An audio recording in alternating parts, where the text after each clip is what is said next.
ہندوستانی کرنسی کی اہمیت بڑھاتی تھی۔ اب پاکستانی نوٹوں کے عوض ہندوستانی نوٹ نہیں ملتے تھے۔ ہندوستانی کرنسی کو حاصل کرنے کے لیے انہیں اپنے گھر کا سامان اور زیور بیچنے پڑتے تھے۔ اس طرح مٹی میں چھپے ہوئے زیورات بھی نکلنے لگے۔ روٹی ہر دور میں سونے سے زیادہ مہنگی ہوتی ہے۔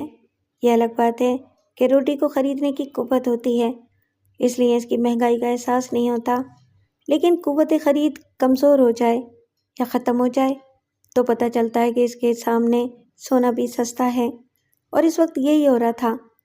ہندوستانی فوج کے سپاہی بہاری بستیوں میں گشت کرتے رہتے تھے۔ بنیے وہاں آتے تھے اور 50 روپے تولے کے حساب سے سونا خریدتے تھے۔ اس سے زیادہ وہ دینے کے لیے تیار نہیں تھے۔ محصور پاکستانی ان کی مقرر کردہ قیمت پر سب کچھ فروخت کرنے پر مجبور تھے۔ اگر وہ فروخت نہ کرتے تو انہیں ہندوستانی کرنسی نہ ملتی۔ پھر یہ دھڑکا لگا رہتا تھا کہ بنیے خرید کر نہیں لے جائیں گے تو مفتی بہانی کے کنڈے چھین کر لے جائیں گے۔ فی الحال ہندوستانی فوجیوں نے ان کنڈوں کو ایسی حرکتوں سے باز رکھا تھا۔ 12 دن کے بعد جنیوا ریڈ کراس سوسائٹی کی امداد پہنچ گئی۔ آٹا، چاول، دال، شکر، کپڑے، کمبل اور دوائیں وغیرہ ملنے لگیں۔ اگرچہ 3 وقت پیٹ بھر کر کھانے کے لیے راشن نہیں ملتا تھا، لیکن اس حد تک اطمینان ہو گیا تھا کہ اب گھر کا بچا کچا سامان فروخت نہیں کرنا پڑے گا۔ دن کو بھوکے رہیں گے، کوئی بات نہیں، رات کو پیٹ بھر کر سوئیں گے۔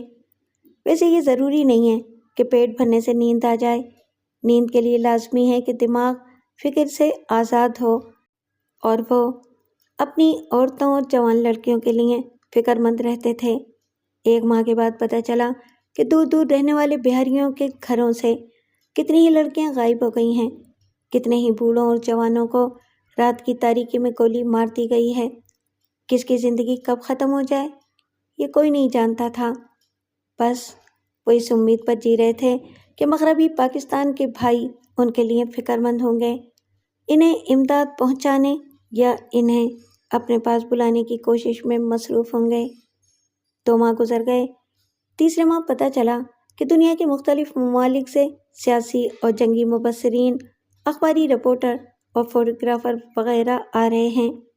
ایسے وقت تعلیم یافتہ نوجوانوں نے گھر گھر پہنچ کر مردوں اور عورتوں کو سمجھانا شروع کیا۔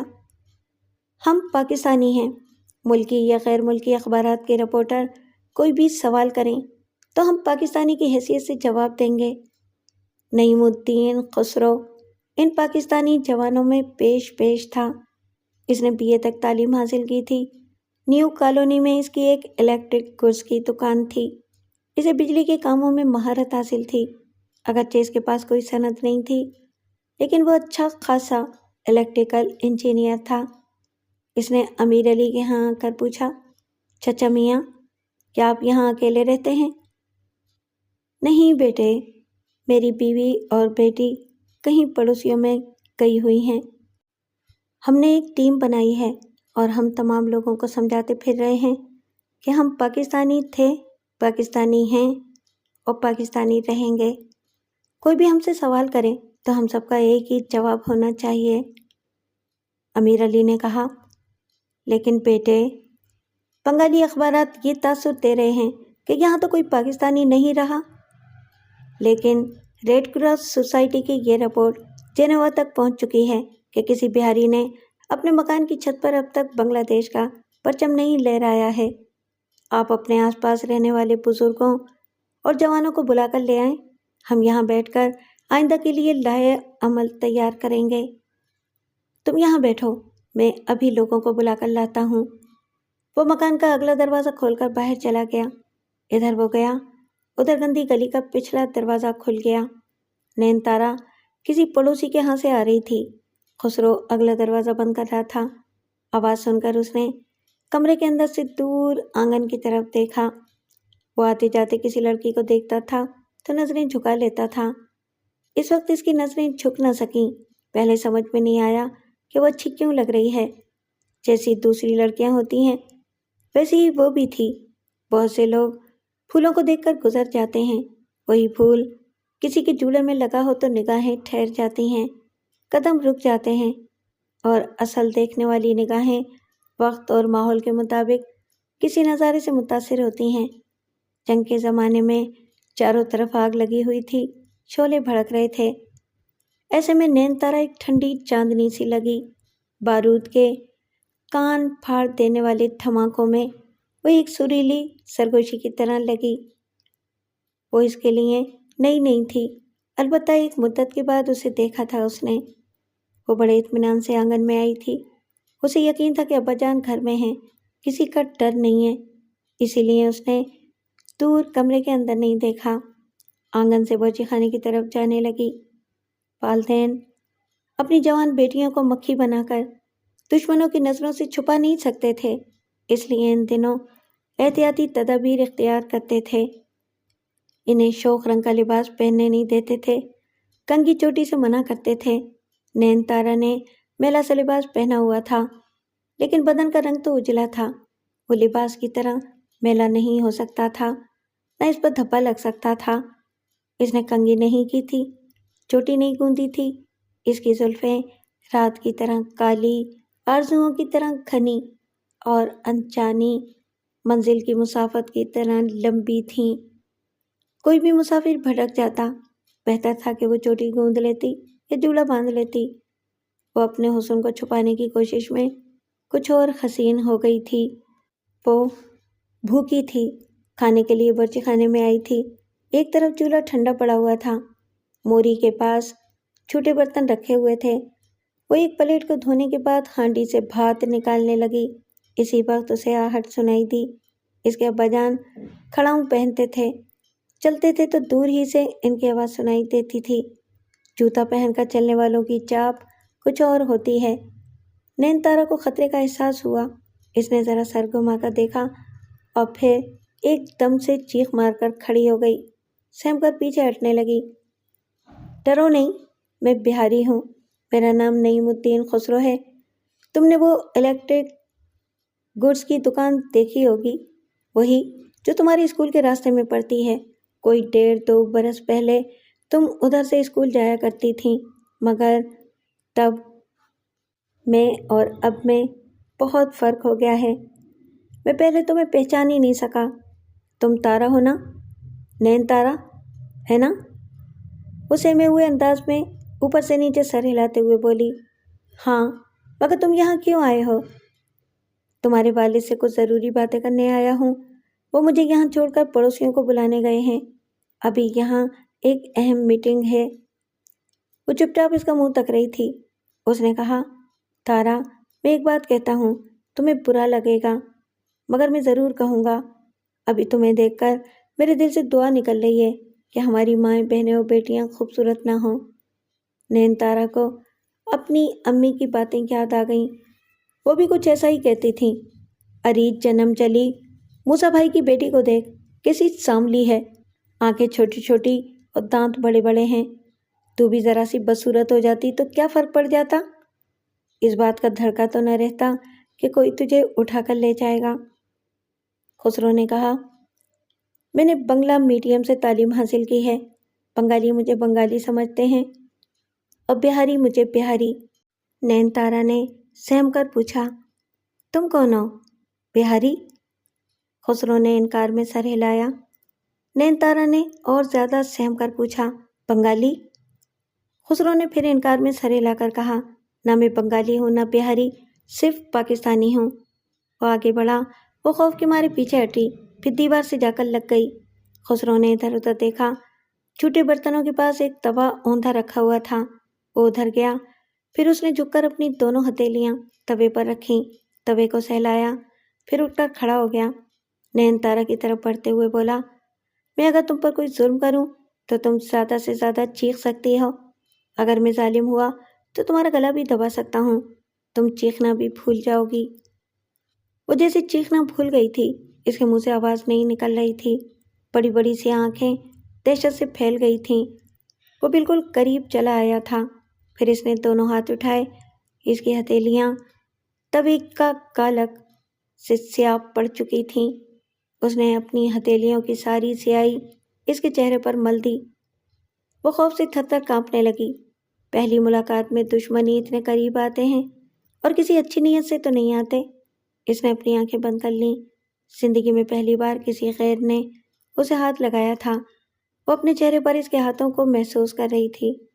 سیاہی مل کر خسرو پیچھے ہٹ گیا، اس سے ذرا دور جا کر کھڑا ہو گیا اور ایک میلے کپڑے سے اپنے ہاتھوں کی کالک کو صاف کرتے ہوئے بولا، 25 دسمبر کی رات کو ایک گنڈا غفار ماما کے گھر سے ایک لڑکی کو کھینچ کر لے جا رہا تھا۔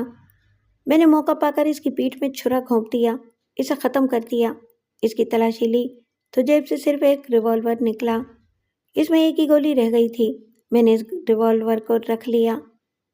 وہ بڑی جرأت سے کام لیتے ہوئے بولی، تم نے مجھے ہاتھ کیوں لگایا؟ میں جو کہہ رہا ہوں چپ چاپ سنو۔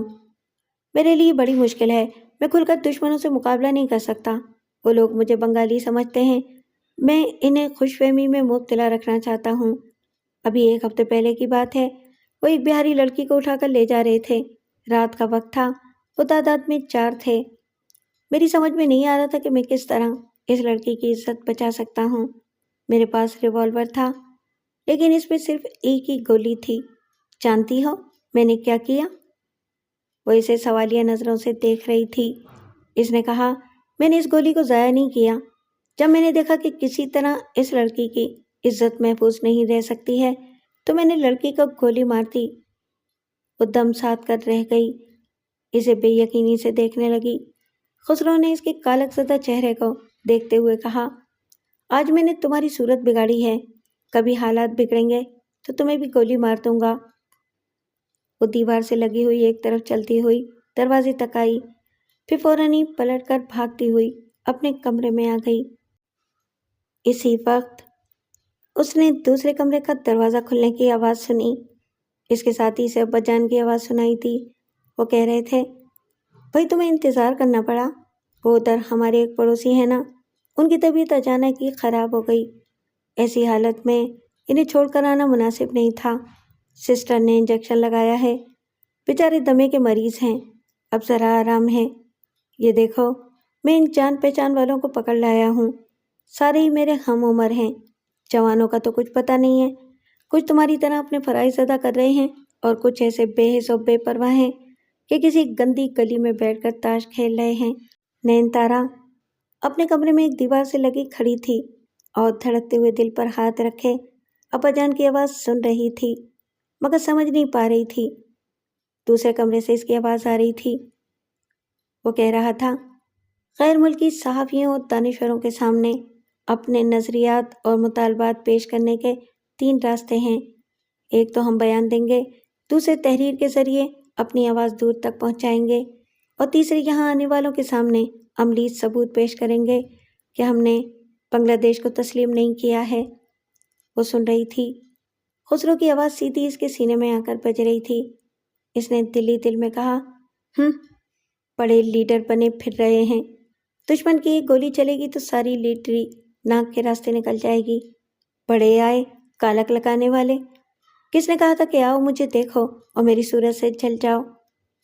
وہ کہہ رہا تھا، ہم اپنے اپنے گھروں کو چھوڑ کر اسکول کے میدان میں جھیل تلاؤ کے پاس رہیں گے۔ ایک بوڑھے نے کہا، یہ کیا کہتے ہو؟ ہم اپنا گھر کیوں چھوڑیں؟ ہمارے بچے، ہمارا سامان، ان سب کا کیا ہوگا؟ ہم عورتوں بچوں کے ساتھ اپنا سامان لے کر کھلے میدان میں رہیں گے، باہر سے آنے والوں کو بتائیں گے کہ ہمارا کوئی گھر نہیں ہے، کوئی بستی نہیں ہے، ہمارے پیروں تلے سے زمین نکل چکی ہے، ہم ایک بار پھر مہاجر بن چکے ہیں اور ہم پھر ایک بار پاکستان کی طرف ہجرت کرنا چاہتے ہیں۔ بیٹے، تم لوگ جوشیلے اور جذباتی جوان ہو، ہم نے دنیا دیکھی ہے، پر اب پختہ 4 دیواری سے نکل کر کھلے میدان میں جانے کی حماقت کیوں کریں؟ یہاں تحفظ ہے، کھلی جگہ تو کہیں سے بھی گولی آ کر لگ سکتی ہے۔ بے شک آپ بزرگ ہیں، جہاں دیتا ہیں، دشمن سے محفوظ رہنے کے لیے یقیناً پختہ 4 دیواری کی ہی ضرورت پیش آتی ہے، لیکن ہم الگ الگ 4 دیواریوں میں رہتے ہیں، اگرچہ ایک ہی بستی میں ہیں، لیکن ہمارے مکانات ایک دوسرے سے دور دور ہیں۔ رات کی تاریکی میں غنڈے بدماش آتے ہیں، کسی ایک مکان پر دھاوا بولتے ہیں، لوٹ مار کرتے ہیں اور چلے جاتے ہیں۔ ہم کھلے میدان میں متحد ہو کر ایک کیمپ میں رہیں گے تو مکتی بہانی کی چھوٹی چھوٹی ٹولیاں ہمیں نقصان نہیں پہنچا سکیں گی۔ ہم متحد ہو کر کم سے کم نقصان اٹھائیں گے۔ دشمن اگر کسی کی بیٹی یا بہن کو اٹھا کر لے جانا چاہیں گے تو سب مل کر ان کے آگے دیوار بن جائیں گے۔ وہ کہتے کہتے رک گیا۔ تصور کی آنکھ سے نین تارا نظر آ رہی تھی۔ وہ اس کے لیے اور دشمن کے درمیان بھی دیوار بن سکتا تھا، اس کی حفاظت کر سکتا تھا، مگر کس رشتے سے؟ خسرو نے دلی دل میں کہا، انسانیت کے رشتے سے۔ میں دوسری لڑکیوں کے لیے بھی فکر مند رہتا ہوں اور نین تارا کے لیے بھی یہی سوچ رہا ہوں۔ دل نے کہا، دوسری لڑکیوں کا معاملہ تو یہ ہے کہ ایک کی حفاظت نہ کر سکے تو اسے گولی مار دی تاکہ وہ عزت کی موت مر جائے اور دشمنوں کے ہتھے نہ چڑھے۔ کیا نین تارا کو گولی مار سکتے ہو؟ اس سوال کے بعد ہی نین تارا سہمی ہوئی نظر آئی۔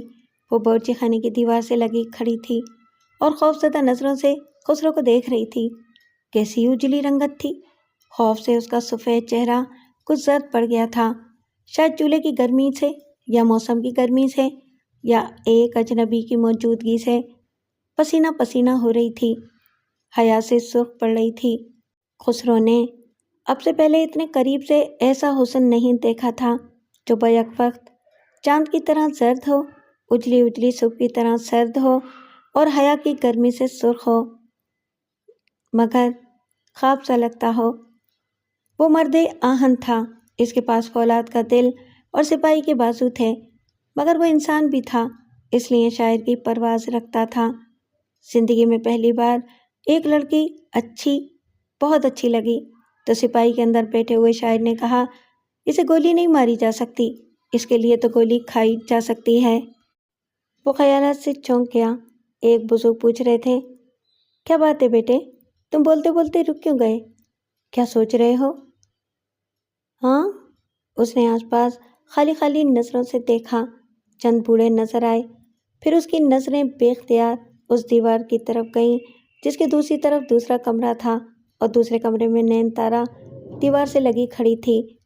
وہ آہستہ آہستہ چلتے ہوئے اس دیوار کے پاس آئی جو خسرو سے نسبتاً قریب تھی، ایسے پردے کی طرح حائل تھی جسے ہٹا کر دیکھ نہیں سکتی تھی مگر سن سکتی تھی۔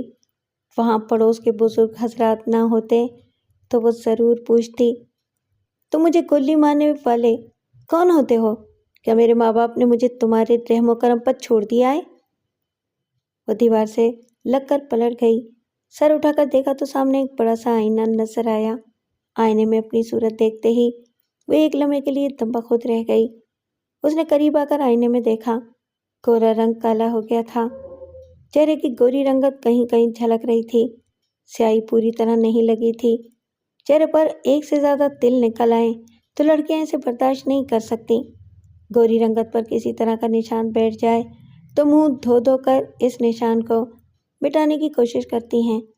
ایک وہ تھی جو اب تک سیاہی کو برداشت کرتی رہی تھی۔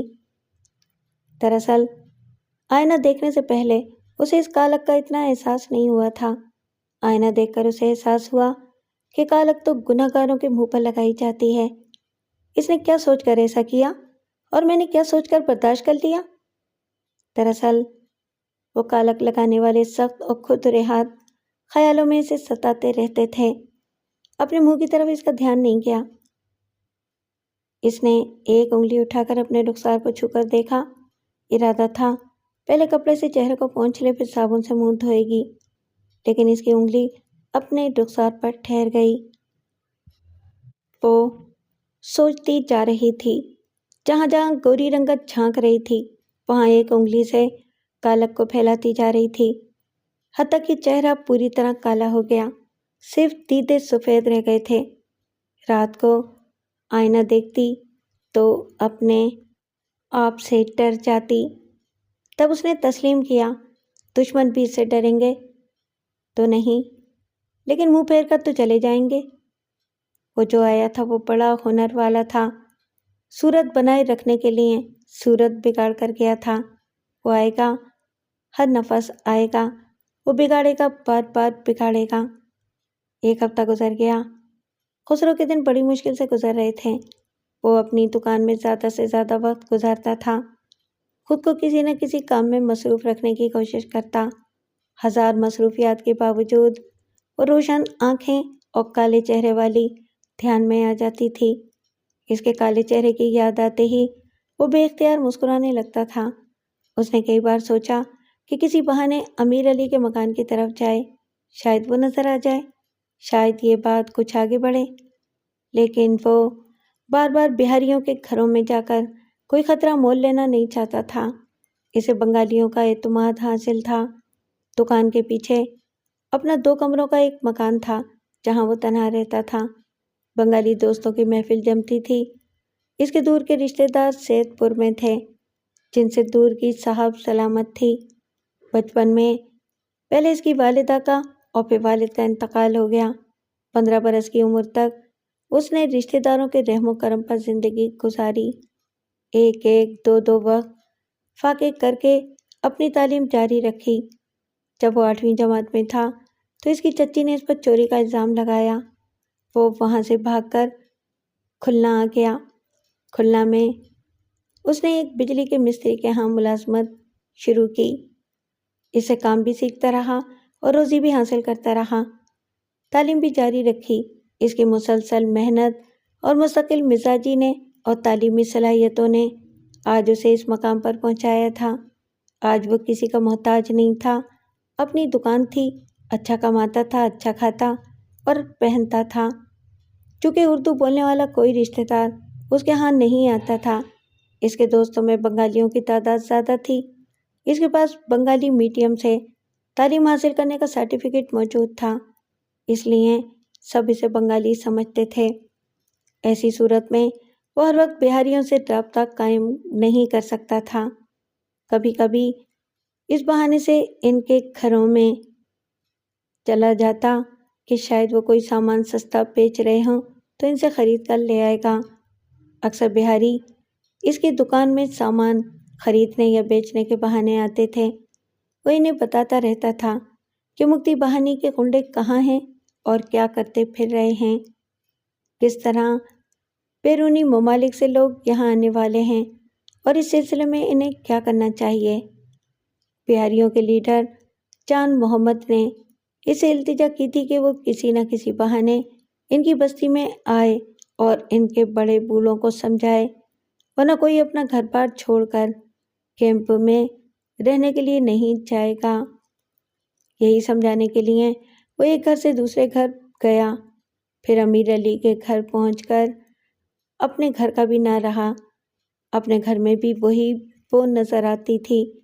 عجیب بات تھی، 2 برس پہلے جب وہ دکان کے سامنے سے اسکول جایا کرتی تھی تو اس میں کوئی خاص بات نہیں تھی، بس ایک عام سی اسکول میں پڑھنے والی لڑکی تھی۔ پھر جانے کیا ہوا کہ اس نے اسکول چھوڑ دیا۔ شاید اس نے میٹرک پاس کر لیا تھا، تبھی وہ 2 سال سے نظر نہیں آئی تھی، اور اب اچانک نظر آئی تو بالکل بدل چکی تھی۔ اتنی بدل چکی تھی کہ اسے بھی بدل رہی تھی۔ 15 دن بعد بہت سے بہاری اپنے اپنے گھروں کو چھوڑ کر اپنا تمام سامان سمیٹ کر اسکول کے سامنے والے میدان میں جمع ہو گئے تھے۔ ایسے لوگ جو خود مکان مالک تھے یا زیادہ دولت مند تھے، وہ اپنی دولت و جائیداد کو چھوڑ کر کیمپ میں رہنا نہیں چاہتے تھے۔ امیر علی زیادہ دولت مند تو نہیں تھے، لیکن خوشحال تھے۔ ان کے 2 بیٹے کراچی گئے ہوئے تھے۔ بڑا بیٹا اچھا خاصا کاروبار کر رہا تھا، اسی نے چھوٹے بھائی کو بلا لیا تھا۔ پروگرام یہ تھا کہ 1 سال بعد وہ ماں باپ اور چھوٹی بہن نین تارا کو بھی بلا لیں گے۔ اب ادھر ان کی کچھ مجبوریاں ہوں گی، ادھر یہ مجبور ہو گئے تھے۔ وہاں 2 بیٹے بدستور پاکستانی تھے، یہاں بوڑھے ماں باپ اور بہن پھر سے پاکستانی کی حیثیت سے اپنی شناخت کرانے کے لیے کیمپ میں جا رہے تھے۔ خسرو نے ان کا تمام سامان کیمپ میں پہنچا دیا تھا۔ ریڈ کراس سوسائٹی کی طرف سے خیمے لگائے جا رہے تھے۔ ایک خیمہ امیر علی کے حصے میں بھی آیا، اور یہ سب خسرو کی کوششوں سے ہو رہا تھا۔ کلثوم اور امیر علی اسے دعائیں دے رہے تھے۔ نین تارا اسے آتے جاتے دیکھ کر خوش ہو جاتی تھی۔ جی میں آتا تھا کہ ذرا کنگھی کرے، ذرا صاف ستھرا لباس پہن لے۔